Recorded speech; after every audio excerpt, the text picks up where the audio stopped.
Nas indústrias, existem equipamentos e máquinas que precisam de grande intensidade de corrente elétrica.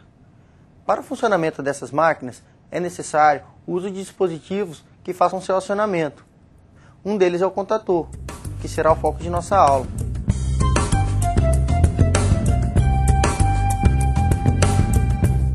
O contator é um dispositivo de manobra eletromecânico, acionado magneticamente, que permite comandar grande intensidade de corrente por meio de um circuito auxiliar de baixa intensidade.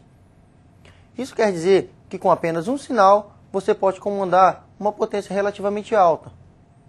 Esse dispositivo é muito utilizado no comando de motores trifásicos das máquinas industriais, por apresentarem diversas vantagens em relação às chaves de acionamento manual.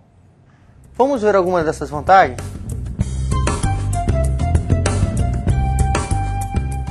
Um dos motivos para que as indústrias utilizam tanto o contator é a flexibilidade com relação ao comando, ou seja, você não precisa estar exatamente no local para acionar o contator.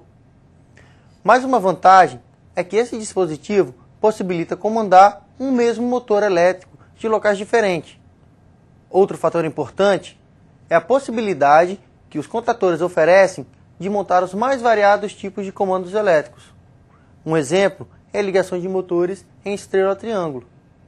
Eles não servem necessariamente para fazer um único e específico trabalho.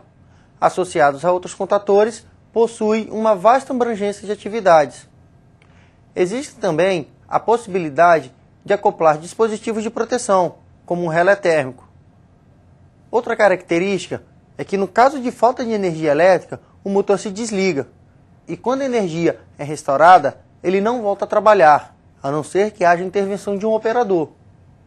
Além disso, os contatores não necessitam de grandes espaços para serem montados e resistem a um elevado número de acionamentos, tendo uma vida útil de 10 a 30 milhões de manobras.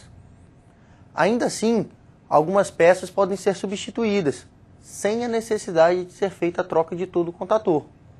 Vamos ver quais são as partes que constituem o contator? Os contatores são formados por um grande número de peças. Nós vamos separá-las para explicar pequenos detalhes que não podem passar despercebidos.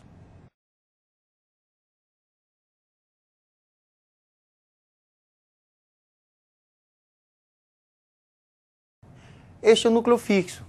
Ele é composto por várias lâminas metálicas posicionadas lado a lado e unidas por um anel de curto-circuito. Este anel serve para travar as lâminas e evitar as vibrações causadas pelo campo magnético, gerada pela bobina, que fica alojada no núcleo fixo. A bobina é um conjunto de espiras que, ao receber uma tensão, gera um campo magnético.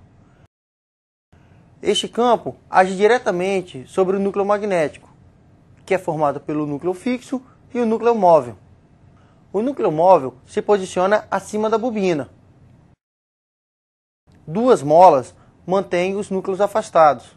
O núcleo móvel é similar ao fixo, com a presença de lâminas metálicas e do anel de curto-circuito.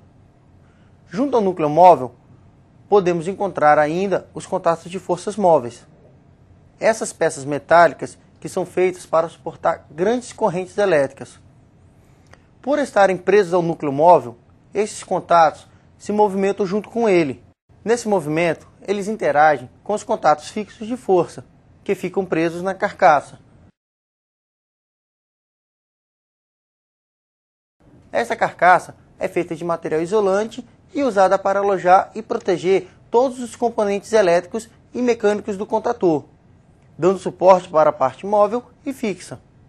Já que apresentamos peça por peça do contator, vamos agora aprender como ele funciona?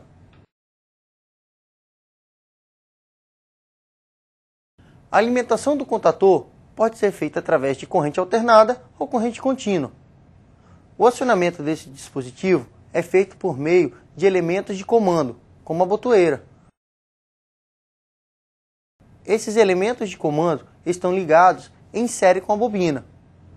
A bobina pode ser considerada o coração do contator, pois atua na principal atividade realizada internamente para o funcionamento desse dispositivo.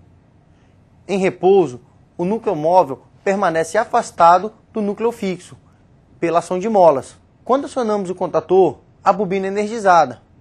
Isso gera um campo magnético que se concentra no núcleo fixo e atrai o núcleo móvel. A força desse campo será maior do que a força exercida pelas molas, fazendo com que o núcleo móvel se aproxime do núcleo fixo. Como vimos, os contatos móveis estão presos no núcleo móvel. Então, o deslocamento do núcleo móvel em direção ao núcleo fixo traz junto os contatos de força móveis, que encostam nos contatos de força fixos, presos na carcaça. No final do percurso do núcleo móvel, os contatos se pressionam com a ajuda de molas que estão localizadas acima dos contatos móveis.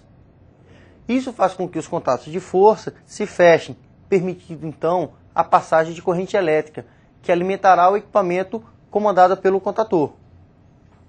A velocidade de fechamento dos contatos é relacionada com a força do campo magnético gerado pela bobina, que deverá ser maior que a força mecânica das molas que separam os núcleos.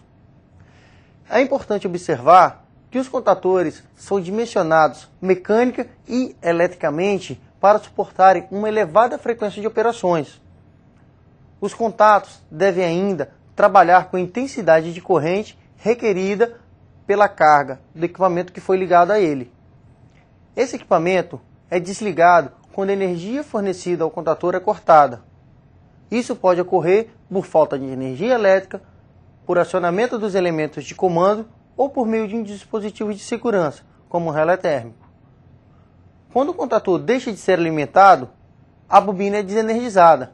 Isso faz com que o campo magnético desapareça, eliminando a força de atração do núcleo fixo sobre o núcleo móvel. O retorno do núcleo móvel à posição original de repouso é garantido pela ação das molas. Isso faz com que os contatos móveis se afastem dos contatos fixos e fiquem abertos. Com isso, a corrente não passará por eles, o que irá provocar o desligamento do equipamento. A velocidade de abertura dos contatos está relacionada com a força mecânica da mola que afasta o núcleo móvel do fixo. Para oferecer maior flexibilidade de operações, outros dispositivos podem ser acoplados ao contator. Um exemplo são os contatos auxiliares, que servem para fazer diversos tipos de comandos e acionamentos elétricos. Os contatos auxiliares móveis acompanham o movimento do núcleo móvel, já que estão presos estruturalmente a ele. Os contatos auxiliares podem ser normalmente abertos, NA, ou normalmente fechados, NF. Assim, quando o núcleo móvel do contator é atraído, os contatos normalmente abertos se fecham e os contatos normalmente fechados se abrem. Termina aqui a nossa aula sobre contatores. Conhecemos todas as peças que compõem esse dispositivo e aprendemos como ele funciona internamente. Até uma próxima oportunidade.